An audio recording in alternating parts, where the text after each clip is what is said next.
તો અમદાવાદના દરિયાપુર વિસ્તારમાં શિક્ષક પર હુમલાના કેસમાં પોલીસે 2 આરોપીની ધરપકડ કરી। ફરહાન અને ફૈઝલ નામના આરોપીને પોલીસે દબોચી લીધા। શનિવારે દરિયાપુર વિસ્તારમાં મદ્રેસા સર્વે કરવા ગયેલા શિક્ષક પર હુમલો થયો, જેમાં પોલીસે નામજોગ 5 આરોપી મળી કુલ 30 શખ્સો સામે ગુનો દાખલ કર્યો। ઝડપાયેલા આરોપી પૈકી ફરહાન શેખ ગુનાહિત ઇતિહાસ ધરાવે છે। શનિવારે બાપુનગરની મદ્રેસામાં જ્યારે શિક્ષકો સર્વે કરવા ગયા હતા ત્યારે આરોપીઓએ તેમની ઉપર હુમલો કર્યો હતો। પોલીસે હુલ્લડ અને લૂંટનો ગુનો દાખલ કર્યો હતો। બાપુનગરની શ્રુતિ સ્કૂલના પ્રિન્સિપાલ સંદીપ પટેલ મદ્રેસા ચેકિંગ માટે તેમના સરકારી કામે આવેલ હતા।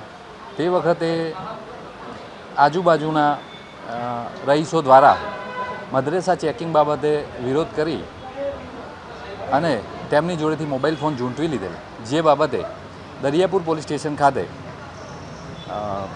રાયોટિંગ તથા લૂંટનો ગુનો દાખલ કરવામાં આવેલ।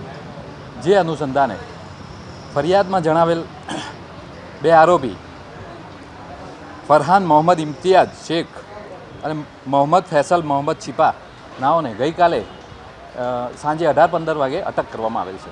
આ બંને આરોપી છે ત્યાં સ્થાનિક રહેવાસી છે। એમને આ મદ્રેસાના જે શૂટિંગ લેતા હતા, વિડીયો ઉતારતા હતા, એ બાબતે એમને વિરોધ દર્શાવ્યો કે ભાઈ તમારી જોડે પરમિશન છે કે નહીં, એ બાબતે એમને પૂછતાછ કરી અને એ બાબતે ઉગ્ર બોલાચાલી થતાં આ બનાવ બનવા પામેલ હતો।